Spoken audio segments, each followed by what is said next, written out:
Ika-24 na kabanata.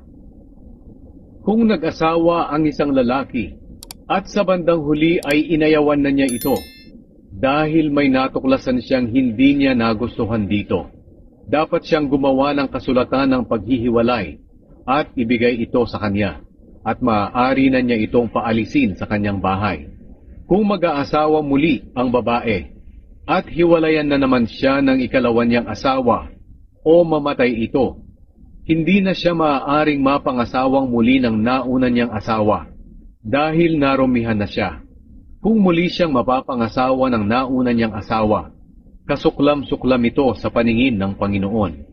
Hindi ninyo dapat gawin ang mga kasalanang ito sa lupaing ibinibigay sa inyo ng Panginoon na inyong Diyos bilang inyong mana. Kung bagong kasal ang isang lalaki, huwag ninyo siyang isasama sa labanan o bibigyan ng anumang responsibilidad sa bayan sa loob ng 1 taon para manatili muna siya sa kanyang bahay at mabigyan ng kasiyahan ng kanyang asawa. Huwag ninyong kukuning sanla ang gilingan ng umutang sa inyo dahil para na rin ninyong kinuha ang kanyang ikinabubuhay. Sino man sa inyo ang kumidnap sa kapwa niya Israelita at ginawa itong alipin o ipinagbili, dapat patayin ang kumidnap. Sa pamamagitan nito mawawala ang masasamang gawa sa inyong bansa.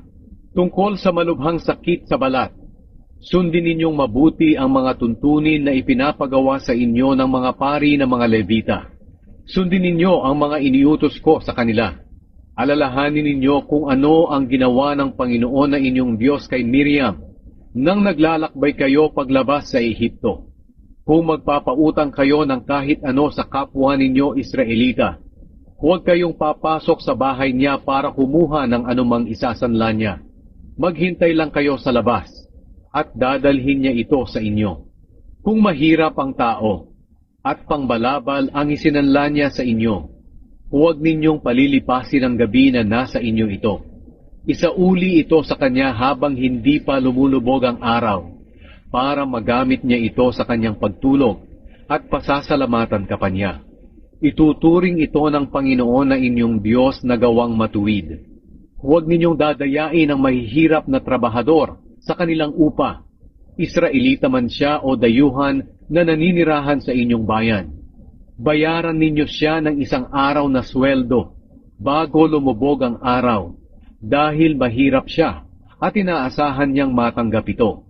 Sapagkat kung hindi, baka dumaing siya sa Panginoon laban sa inyo, at ito'y ituturing na kasalanan ninyo.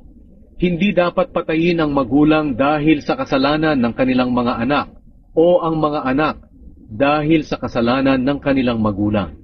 Ang bawat isa ay papatayin lang dahil sa kanyang sariling kasalanan.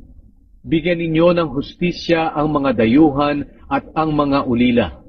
Huwag ninyong kukunin ang balabal ng byuda bilang sanla sa kanyang utang. Alalahanin ninyong alipin kayo noon sa Ehipto at iniligtas kayo ng Panginoon na inyong Diyos. Ito ang dahilan kung bakit inuutusan ko kayong gawin ito. Kapag nag-aani kayo at may naiwang bigkis sa bukid, huwag na ninyo itong babalikan para kunin. Iwan na lang ninyo ito para sa mga dayuhan, sa mga ulila, at sa mga byuda, para pagpalain kayo ng Panginoon na inyong Diyos sa lahat ng inyong ginagawa. Kung mamimitas kayo ng ulibo, huwag na ninyong babalikan ang mga naiwan. Itira na lang ninyo ito sa mga dayuhan, sa mga ulila, at sa mga byuda. Kung aani kayo ng ubas, huwag na ninyong babalikan ang mga naiwan. Itira nyo na lang ito sa mga dayuhan, sa mga ulila, at sa mga byuda. Alalahanin ninyo na mga alipin kayo noon sa Ehipto.